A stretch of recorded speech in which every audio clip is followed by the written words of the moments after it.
What was he doing at the dog beach, dogless? He's staring into the water like he lost something. Opal pressed a hand to her heart as a wave rocked into the man's chest. He really shouldn't be so far out there. Mavis shook her head. Definitely not.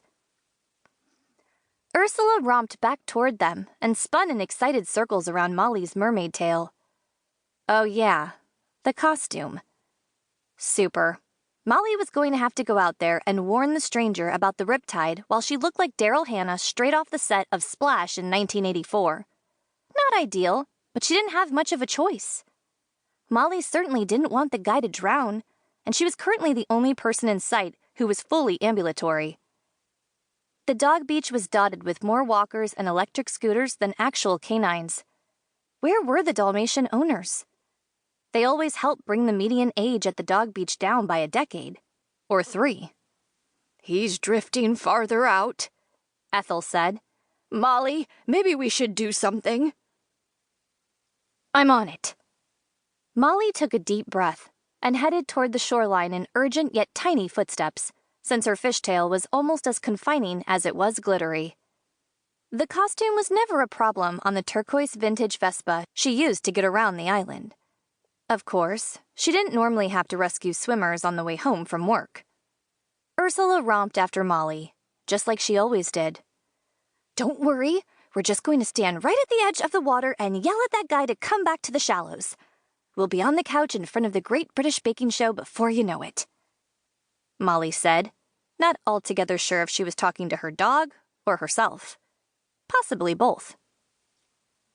But just as they moved from the sugary sand of the dunes onto the damp shore, the tide rushed in. The man bobbed up and down in the water, and he finally looked up as he seemed to realize how far he'd wandered offshore. A wave smacked him right in the face. Oh no. Molly's stomach tumbled. Hey, are you okay? Ursula paced at the water's edge, leaving a trail of frantic tiny paw prints in her wake. Molly waited a beat for the man to resurface, but all she could see was sunlight, glinting off something shiny floating in the water.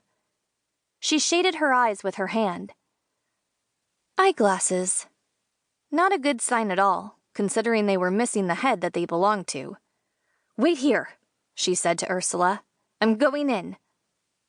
Hoyt Hooper, the senior center's bingo caller, rolled to a stop nearby in his mechanical scooter. His pug, Hops, sat in the scooter's basket, dressed in a Hawaiian shirt that matched the one Hooper was wearing, down to the last hibiscus. That man's gotta be in trouble. I'm calling 911. Molly nodded. Good idea. But would they get to the dog beach in time to help him? Doubtful. She glanced at the red igloo cooler strapped to Hoyt's scooter with a bungee cord. Hoyt, remember that safety demo the fire department gave at the library last year? He nodded. Yeah, why? I'm going to need your cooler. According to the fire department, a fiberglass cooler could be used as a flotation device in an emergency situation, and this was definitely beginning to feel like an emergency. Does this mean you're going in after that guy? Hoyt grabbed the igloo and handed it to her. Molly dumped out the contents, 3 frosty cans of root beer and a pile of ice. I sure am. Ursula's tail wagged as she licked the spilled ice cubes. I'll watch your pup. Be careful, Molly, Hoyt said as he climbed off his scooter. Please. It's going to be fine, she said, not quite sure whether she was talking to Hoyt, Ursula, or herself. Molly waddled as fast as she could into the water while Hoyt scooped Ursula into his arms and the other seniors made their way toward the scene with their walkers, leaving winding trails behind them in the sand. The dogs gathered round, barking at the ocean while their ears flapped in the salty breeze. Molly suddenly felt like she was in a very bizarre episode of Baywatch. It occurred to her that she didn't even know if her costume was waterproof.